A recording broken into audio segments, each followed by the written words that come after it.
What is biblical tithing? Biblical tithing. That is a very good question, and I will give you as concise an answer as I can. In the Old Testament, tithe is a tenth. It's an old word that means 1/10.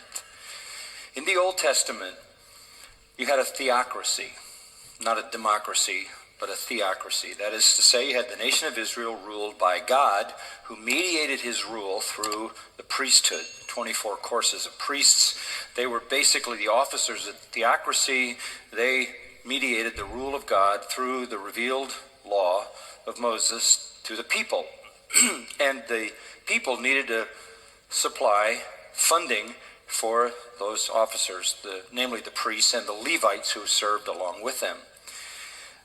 So there was a tithe tax that was essentially the basic tax to fund the national government. It was 1/10 of whatever it is that you earned. It could be commodities, not particularly money, grain, oil, fruit, whatever. Then you had a second tithe every year, which was designed to fund the national celebrations, the feasts, the festivals, to provide all of that the nation Israel engaged in. And there were a whole series of feasts, as you know, and funding temple events when the whole of the people came together, like the Passover and all those things. Then you had a third tenth every third year, which was the poor tax that was distributed to the people who were poor. So if you split that into every year, it's about 3 1/3% every year. So essentially every Jew paid 23 1/3% with the addition of a fixed amount of temple tax, with the addition of they couldn't harvest the corners of their fields. That had to be left for profit sharing to let the poor take that. If you dropped a bale off your wagon when you were harvesting, you couldn't pick it up. That again would supply for needy people who would hang around the fields to pick up and glean whatever they could get. So you might say that it could be somewhere between 24-25% of the income of an Israelite living in the kingdom that was funding the national government. That really was taxation. That never was free will giving. That never was what we would call free will. In Malachi 3, when God says, "Why will you rob me of tithes?" that's what he's talking about. That's what he's talking about. Free will giving in the Old Testament was whatever you wanted to give. Whatever you wanted to give. You have illustrations of people giving all different kinds of amounts. A tenth of a tenth was given in the Pentateuch. When they built the temple, you remember people were told to bring whatever they wanted to bring. And they brought gold and they brought jewels and they brought everything. And finally they brought so much that they had to say, "Stop bringing, we have too much. It's an overload." In the book of Proverbs, it simply says, "Give the first fruits," doesn't say an amount. Be generous, etc. So you had taxation, which was fixed, and you had free will giving, which was flexible based on the heart of the giver. The same thing is in the New Testament. Even though Israel ceased to be a theocracy because they're occupied by the Romans, Jesus says, "Render to Caesar the things that are Caesar's. Pay your taxes." The Apostle Paul says, "Pay your taxes," Romans 13. And Jesus said, "Give whatever you want to give." But here's the principle, Luke 6:38, "Give, and it shall be given unto you, pressed down, shaken together, and running over." The simple principle is that whatever you give, you invest with God, and he gives you a return. Or the language of Matthew 6, where he says, "Lay up treasure in heaven."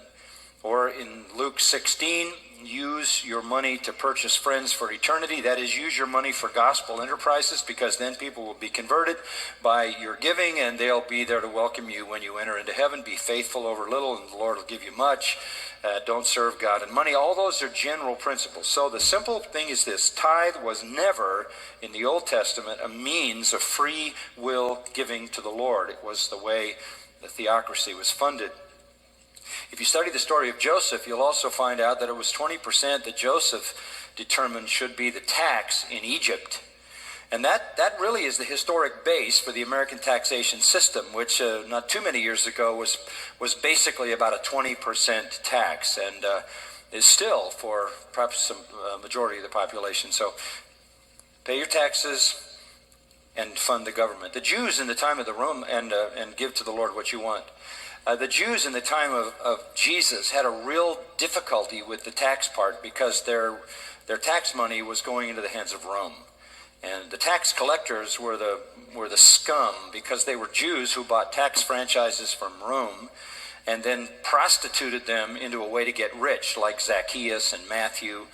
They extorted money. So tax collectors were Jews who'd betrayed their heritage, who were collecting taxes for the pagan, idolatrous, occupying Romans, who were extorting more money than they should. The Romans set a fee for a tax franchise. We need this amount each year from the zone that you operate in. Whatever else you can get, you can keep. So tax collectors were surrounded by a mafia, thugs, and strong-arm people who would extort the money out of the people. They became very, very rich, and that's why they are always categorized with sinners, with the scum and the riffraff of society. They couldn't attend a synagogue. They were basically despised in the culture. So the Jews were reluctant then to pay their taxes because they knew that it was going to the occupying and idolatrous Romans. And so when Jesus said, "Render to Caesar what is Caesar," this was a shattering realization. Jesus also, you remember, paid his temple tax. He had a rather convenient way to do that, catch a fish and take it out of the mouth of the fish. But, this was part of what he wanted to teach us to do. So the bottom line is, always been the same throughout all redemptive history. Pay your taxes, support the government, be a good citizen. Paul makes that clear in Romans 13, elsewhere. And give God whatever you want to give. And the principle for giving is 2 Corinthians 8, sow sparingly, reap sparingly, sow bountifully, reap bountifully. Whatever you give to God is what you get a return on. If you want a small return, you give a small amount. If you want a big return, you give a big amount. God keeps very careful records. Not only will you enjoy his blessing here, but you will enjoy his blessing eternally in the reward that awaits the one who is the bountiful giver. That's the principle. I assume you're not promoting a prosperity gospel in that explanation, or are you? No. All I'm saying is the Lord has promised to bless the faithful giver. And I think one of the reasons the Lord blesses the faithful giver is because a faithful giver, being blessed, is able to give more. It's not an indulgent kind of thing.